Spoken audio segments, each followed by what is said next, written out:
Championship, Mark Magnifico Magsayo naka-black at ang kanyang kalaban mula Mexico nakaputi, si Suarez. Matangkad talaga to si Suarez. I couldn't see it earlier. Yeah, So you can see the difference now. Pero this is a really malaking test para kay Magsayo, who they say was magnificent in sparring. So good kaagad siya, He trying just to be aggressive. needs to calm down, to relax, and stay with the game plan. Kasi minsan, makikita mo yung aggressiveness because of the nervousness. Good left-right combination mula kay Magsayo. That tells a good statement early on. Importante yung mga unang landing. Well, it did solidify a good counter straight Wow. and a body. Ang ganda ng straight ni Magsayo. Good combination. That was a very good combination from Magsayo. Oh, feint. solid. Good Did you feint. see that body shot? Wow. It's got the power, huh? I'm very impressed right now. Oh, wow. Very impressed with Magsayo.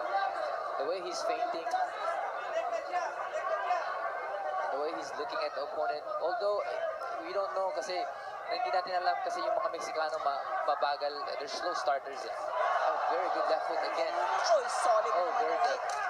Pero nandiyan lang si Suarez, oh. Parang hindi siya nasasaktan. But let's But see. you have to be aware kasi malakas din to si Suarez with his record. Oh, good overhand. He's out. Wow. One left foot. What a machine. Mark Magnifico Magsayo. A flurry and Out. That was a good combination. Suarez is down. Unang round pa lang. Wow. I'm very impressed with Mark Magsayo right now. I mean, Nakita mo yung power and speed. tsaka yung timing niya, no? Eto, hataw. Mali si Magsayo. Oh gosh. Is this uppercut. Second the fight. Wala na. Beautiful fight. Wow, I am very, very impressed with Magsayo right now. Very impressed. Ang bagyo na ang pangalan, Magsayo. Yan ang dumating ngayon. From Bohol. sa ring. Oh. And a backflip. So happy for him. Wow. Did you see that though? I was very. I've seen this guy. I've sparred with this guy, and I know his capability, but the way he went in there, parang nothing could stop him. Like a veteran. Yes, like a veteran. Exactly. I was very worried ako kanina because nung nag-sparring kami, he gets really wild. And then he started to do that early on, but then huminto siya, and then he's starting to counter, and that's what got the Mexican fighter. Woo! Wow, I knew he was good, but now I'm really impressed. Well, you can't have Roach say that you have a lot of potential, without showing it. He showed it tonight, and that was just an amazing display of Magsayo. Watch out para sa pangalan na ito, Magsayo. Look at that physique too. He's a hard worker.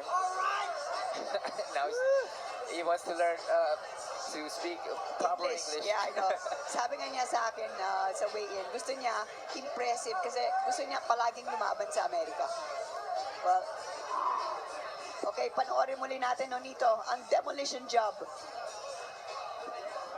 That was after he hurt Suarez, and then he went in to finish him with combination. And nakita mo naman, ang lakas ng tinapo ni Magsayo. Not only that, it's in volume. Tama.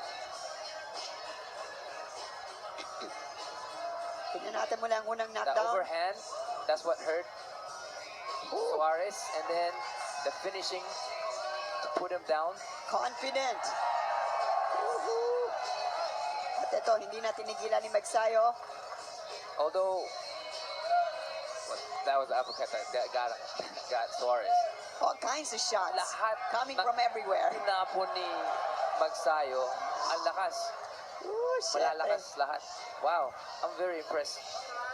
Congratulations, Magnifico. We're gonna go now to Jimmy Lennon.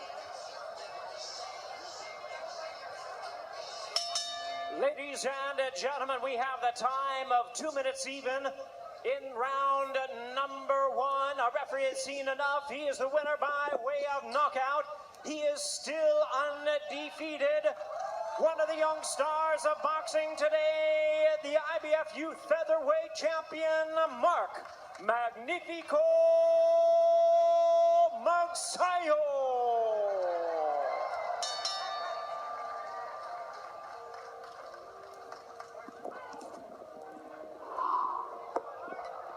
Panoorin muna natin ulit. The combination from Magsayo, up and down, and then the final uppercut, and down goes Suarez.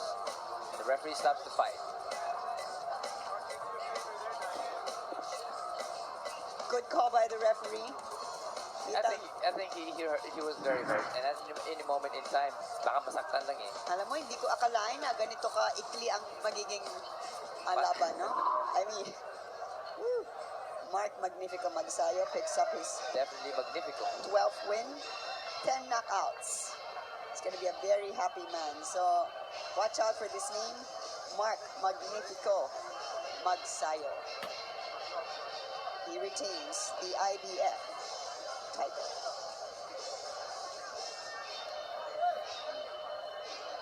Okay, magbabalik po ang Pinoy Pride 33 mula sa StubHub Center sa Carson, California.